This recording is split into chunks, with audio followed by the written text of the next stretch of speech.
road to front runner. 自动化绿色生产达人九昌工业。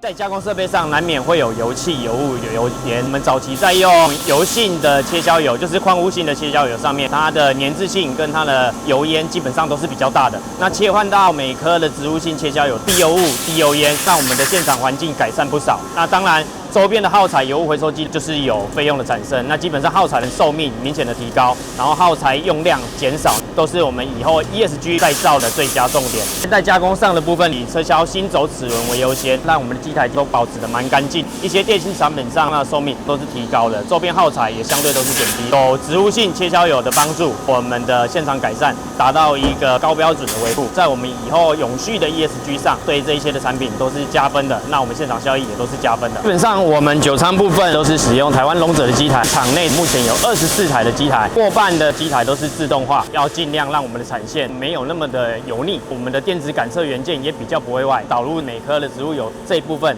让我们非常的满意，寿命上也都非常的好，产线上的清洁状况都是非常优异，周边整体环境上都帮我们改善不少。那直接看现场的状况，我们来看一下每颗的植物油在我们现场上应用跟我们一般矿物油实际上有太大的差别吗？我们来比较一下就知道了。然后看一下，基本上是龙者的机台，机台的部分，现在在加工中哦。我们来看一下它的油污状况跟发泡性的呈现上有什么不一样。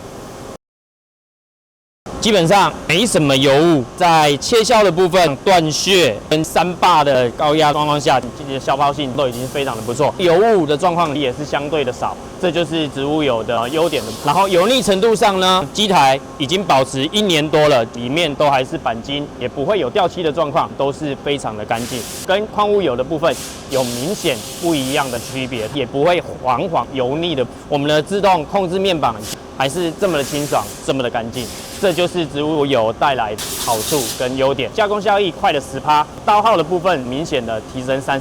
其实带给我们的营收是相当可观的效益。那在明光姚经理以及九仓林老板的成功体验下，你们是否会对外推荐使用每颗植物性切削液呢